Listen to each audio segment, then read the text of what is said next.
On passe au deuxième sujet. Angie, tu voulais nous parler de la Tour Eiffel qui a pris feu. Ouais, vous avez vu ça, c'est incroyable. Effectivement, quand tu m'as envoyé la vidéo, je me suis dit, qu'est-ce qui se passe? Non mais je t'avoue, à un moment, j'ai eu un moment de doute, et en fait, on se rend compte que c'est un énorme deepfake. Ouais, c'est un énorme deepfake, mais qui a fait des millions de vues, et c'est ça qui est un peu bizarre, parce que c'est vrai que la Tour Eiffel, c'est de l'acier, donc on se dit, mais est-ce que ça peut prendre feu? La vidéo officielle, elle a des centaines, voire des milliers de commentaires de gens qui se disent, non mais c'est pas possible, j'étais à Paris à Noël dernier, c'est magnifique. Comment la Tour Eiffel... C'est le même drame que Notre-Dame quand Notre-Dame a brûlé, quoi. Il y a eu le même genre de réaction. Ils se sont dit bis repetita, les monuments de Paris sous les flammes, etc. Et en effet, c'est un gros deepfake. Et donc ça pose des problèmes de crédibilité de l'information, etc. Donc c'est ça que je voulais un peu mettre en avant. Parce qu'avec l'IA, c'est vrai qu'on peut faire, n'importe qui peut faire d'excellents fakes assez rapidement, que ça soit pour faire du voice cloning, donc c'est-à-dire qu'on récupère une voix et puis on refait, par exemple, des nouvelles chansons. Donc on a vu, il y a déjà eu des procès sur ça.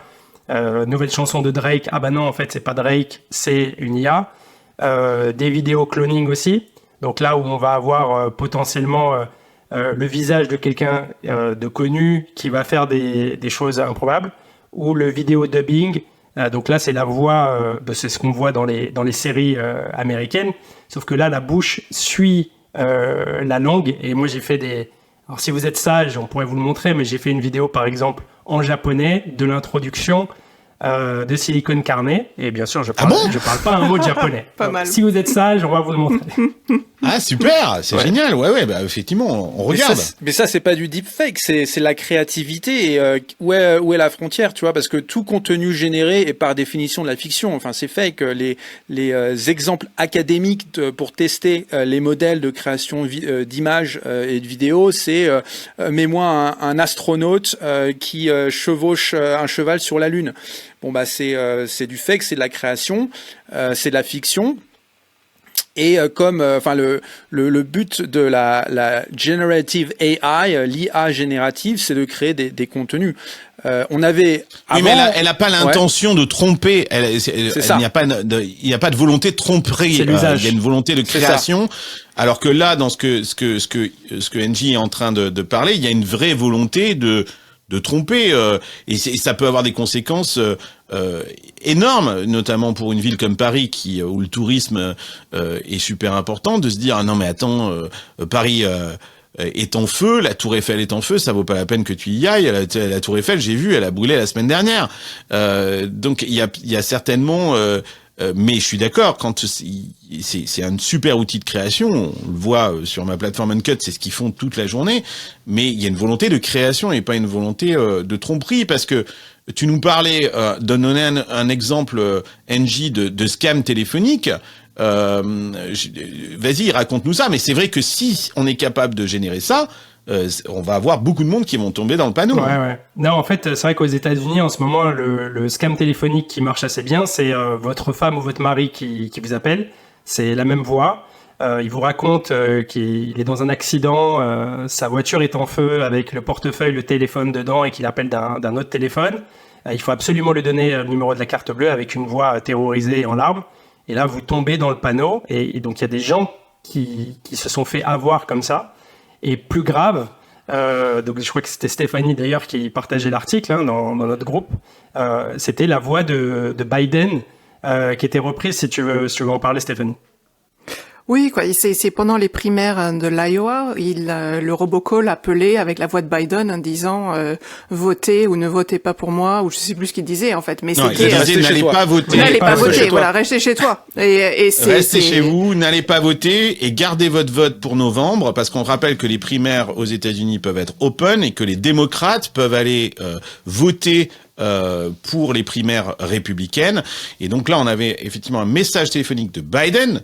On va vous le faire écouter dans l'émission, il est assez impressionnant parce qu'on a vraiment l'impression que c'est Joe Biden qui parle, qui invite les électeurs démocrates à ne pas aller voter aux primaires de l'Ohio, de garder leur vote pour novembre, parce qu'on sait très bien que les démocrates auraient pu aller voter pour, j'en sais rien d'ailleurs, Nikki Haley ou DeSantis, à l'époque il était encore en lice, ou bien évidemment Trump, qui est peut-être le meilleur candidat d'ailleurs pour Joe Biden, et qui invitait les gens à ne pas aller voter. On écoute le message, vous allez voir, vous allez reconnaître Papy Biden dans ce message. Is the New Hampshire presidential preference primary. Republicans have been trying to push nonpartisan and Democratic voters to participate in their primary. What a bunch of malarkey. We know the value of voting Democratic when our votes count. It's important that you save your vote for the November election. We'll need your help in electing Democrats up and down the ticket. Voting this Tuesday only enables the Republicans in their quest to elect Donald Trump again.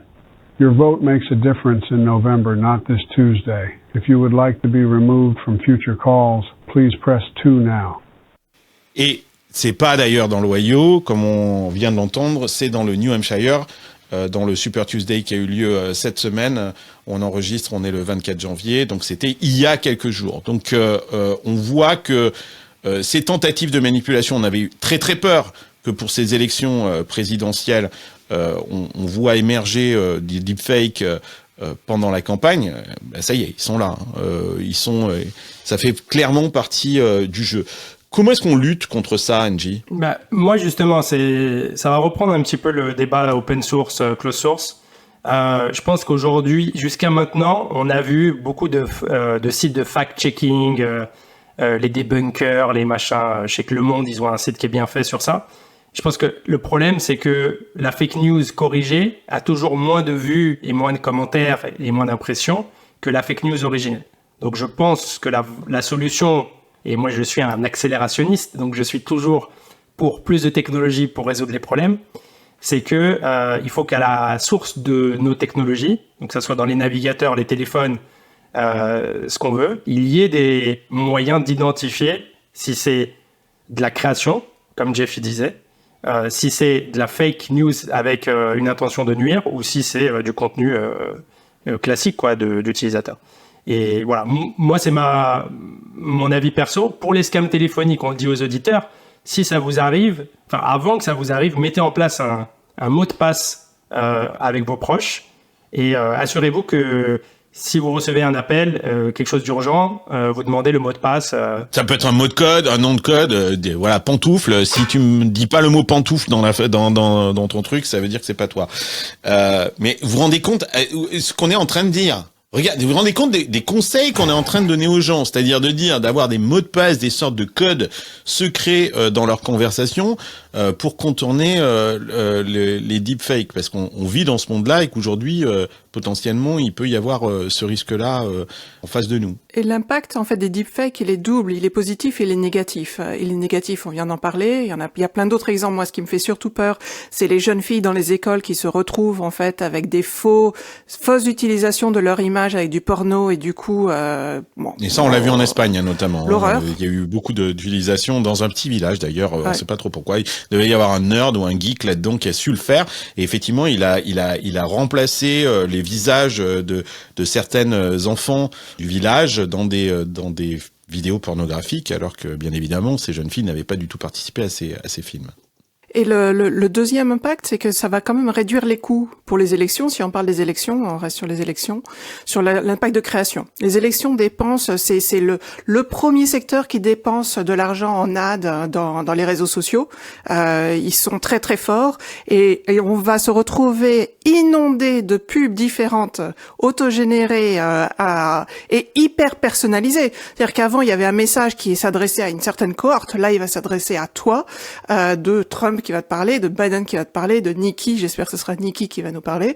C'est foutu. Je suis désolé, Stéphanie. Non, c'est pas foutu. Elle est foutue là. Ça y est. Mais depuis c'est hier, pas deux élections. Non, allez, je sais pas. Non, d'abord c'est pas deux élections. Ça fait longtemps que on n'en est pas. Mais non, mais. Bon, bref. En fait. J'ai pas. Vous avez vu d'ailleurs, j'ai lancé un podcast avec ma fille sur les élections américaines. Je croyais qu'on parlait pas de politique d'ailleurs. Voilà. Non, on n'avait pas le droit de parler de politique. Non, mais parce que tu sais qu'il y a un auditeur. Oui. Il y a un auditeur qui m'a dit qu'il en avait marre qu'on parle de politique, donc du coup j'ai dit on va parler plus de politique.